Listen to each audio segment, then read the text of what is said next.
Hi BookTube, I am Nadine. This is my channel Widely Reading, and I'm glad you have dropped in. This is going to be my July wrap-up.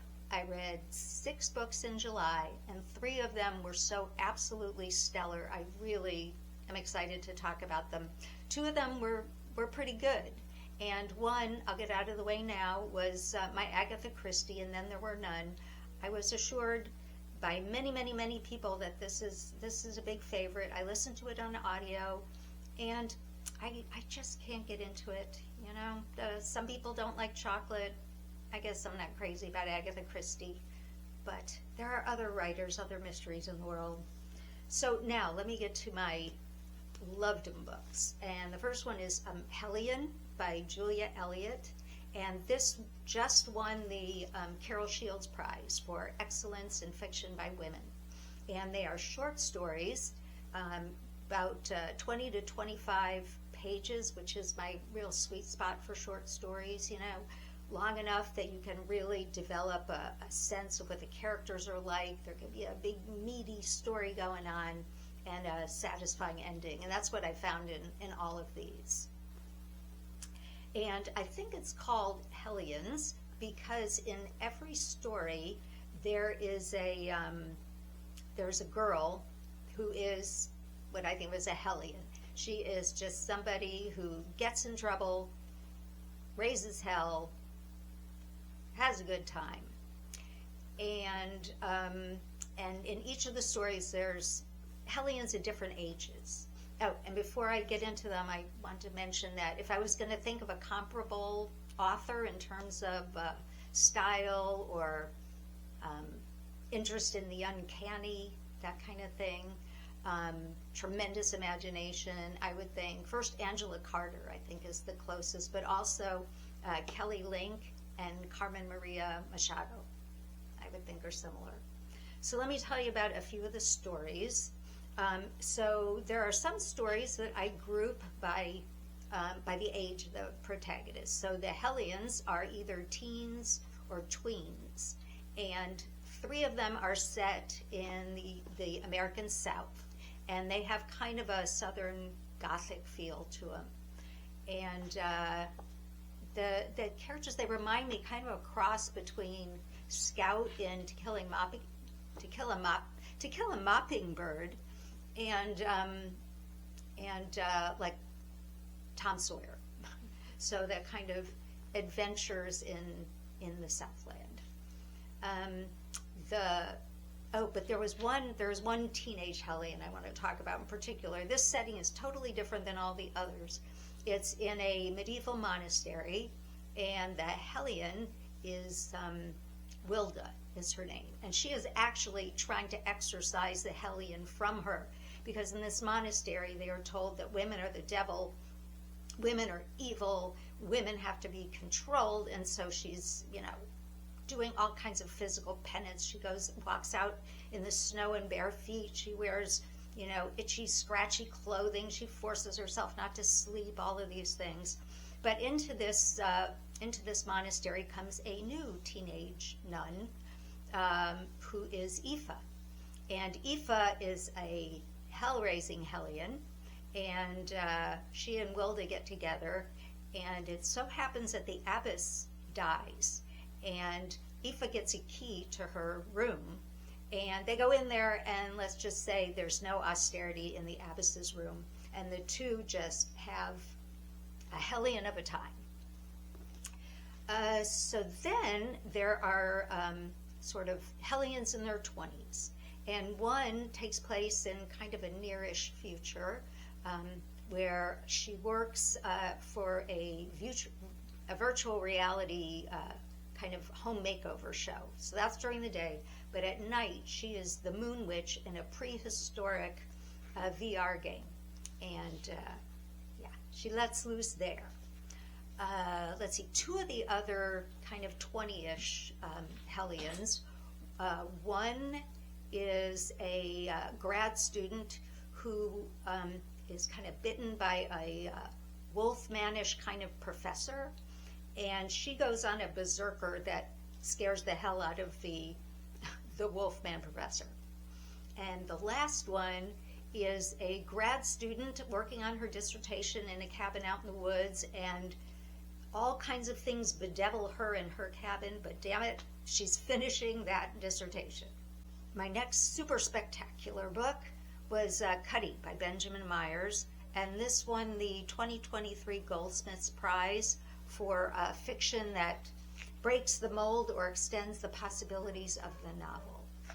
And it was published in the UK, not in the US, but the massive amount of praise that it got convinced me to buy it from Blackwell's, and American listeners, they ship for free to the United States.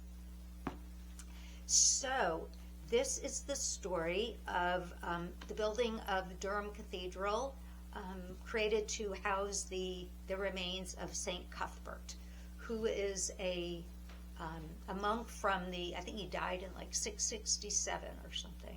And by the way, when you read the book in just a page or two, you get everything you need to know about Saint Cuthbert, so you are thoroughly caught up.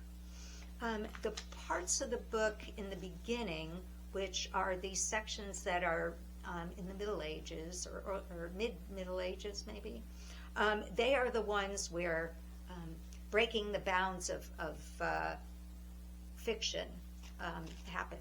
And when I first got the book, I looked at it, and like for 2 years I went, well, I'm kind of not in the mood to start this fictional thing. I just want some nice juicy historical fiction. And boy, was I wrong. When I finally got myself to read it, the type of writing just makes the story more accessible and more meaningful. And in my Goodreads review, I kind of went into a little step-by-step of what those experiments were and how they worked for me. So if you're interested in that, I'll link it in my description box. But otherwise, suffice it to say, it was really ultimately one of the best parts of the book for me, of a book full of best parts. So the story of his bones arriving, building the cathedral, takes place over hundreds and hundreds of years, but grouped chronologically as separate stories. Although there are links between the stories. You'll find certain names, certain people seem to sort of reappear. And so let me tell you about each of those books. The first of those is set in 995, and it is when the monks are towards the end of their 100 years of roaming the north of England to find the proper place to put St. Cuthbert's bones. And traveling with the monks at this time is a young orphaned girl, probably a teenager, named Ediva. And she is their cook and their healer. And then also a boy joins them who they just call Owl Eyes, who is just very quiet. And Ediva starts having visions in dreams of the cathedral. And what she envisions is actually the Durham Cathedral that we have today. And so she leads them to the spot. And when that story ends, we also know that Ediva is pregnant and Owl Eyes is the daddy. So then the next little section's 100 years later, where a boy who looks kind of like Owl Eyes is among the group that are digging the foundations for the cathedral. And then we jump, I have to check my notes for the dates, then we jump to 1346, and this is where the standard sort of narrative fiction starts. And this is a love story, and it is a story of a mason who falls in love with kind of an abused wife in Durham, and her name is Ada, which little connection to Ediva possibly. And it is a wonderful love story, and also you learn about the cathedral and the building of the cathedral.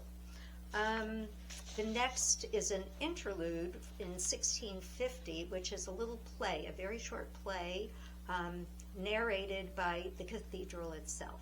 And it was during the war between England and Scotland, and excuse me for not having a very good sense of European history, but I do know that war between the two, and that Scottish prisoners were were sent to Durham Cathedral, which was emptied out, closed up, and then those Scottish prisoners starved and died of dehydration.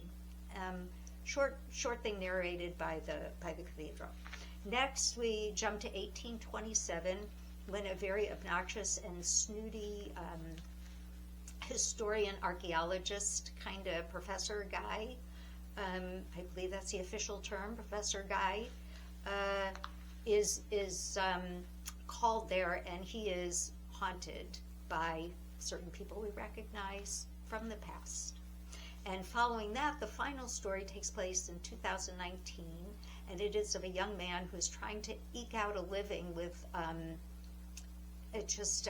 construction jobs here and there when he can get them, a time when the economy is really difficult and his mother is dying. And he gets a temporary job at a cathedral, and this is kind of another love story where he falls in love with a girl that works at the cathedral. He falls in love with the work of masonry as he assists the masons who are way at the very top of the tower doing repair work, and also falling in love with the cathedral itself. And so the stories are told beautifully. Cuddy's voice appears. Cuddy is not entirely gone, and we kind of get the feel for this hermit monk who eventually became a bishop but never wanted to be any more than a hermit alone with nature and with his God.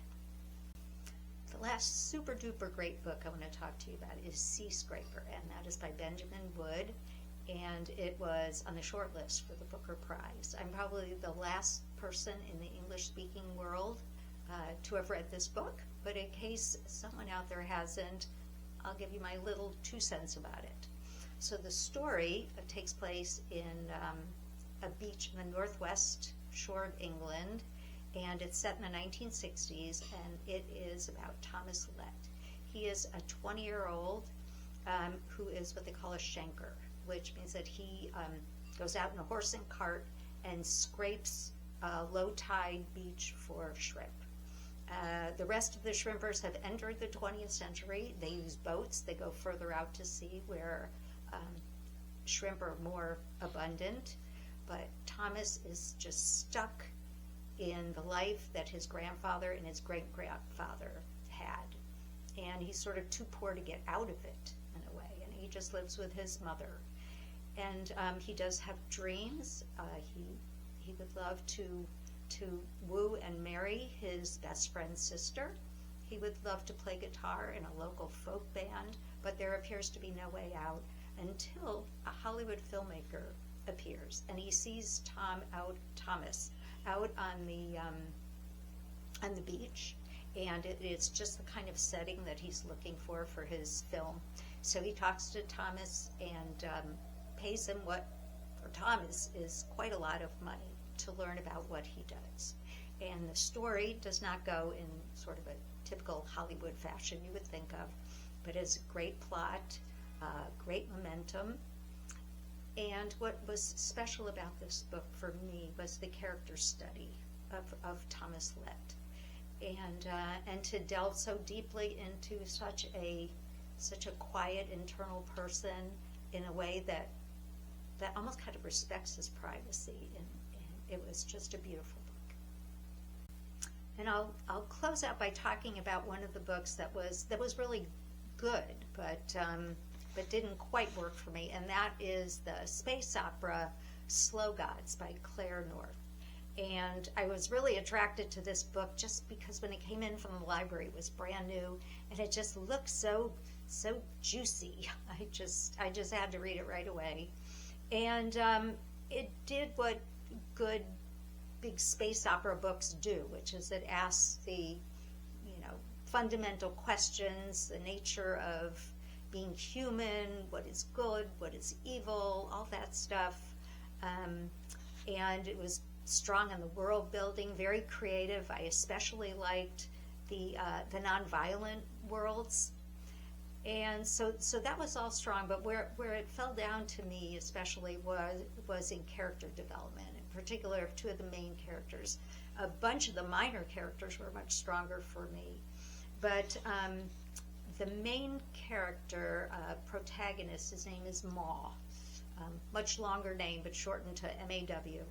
And he came from an authoritarian, really brutal kind of planet where he was kind of a non-entity and was swept up and forced to be a pilot, which sounds like a great job, but it's not in this world, because for interstellar travel, there is something called the dark, and it acts as kind of a wormhole where ships can travel, tremendous distances.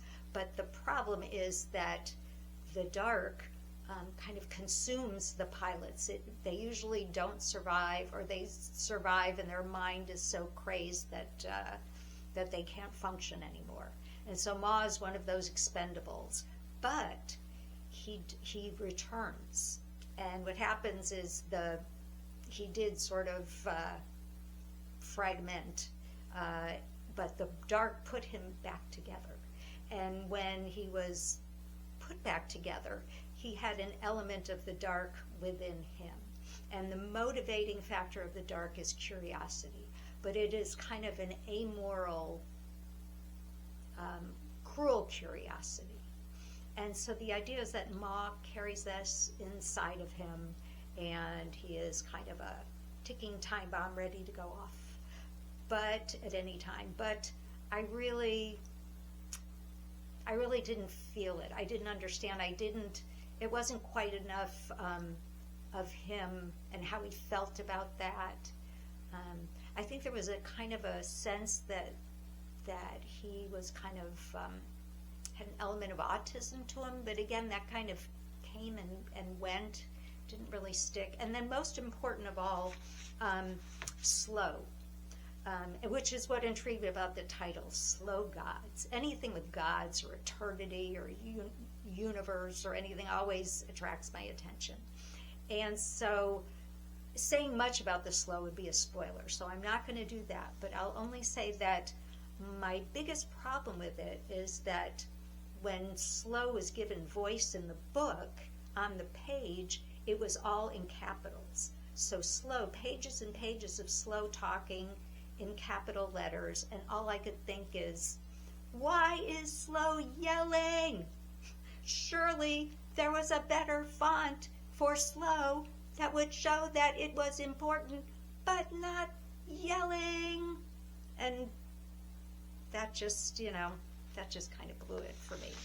But I will say that if you like space opera, she's really great. She's very prolific. I mean, and she writes under several different names.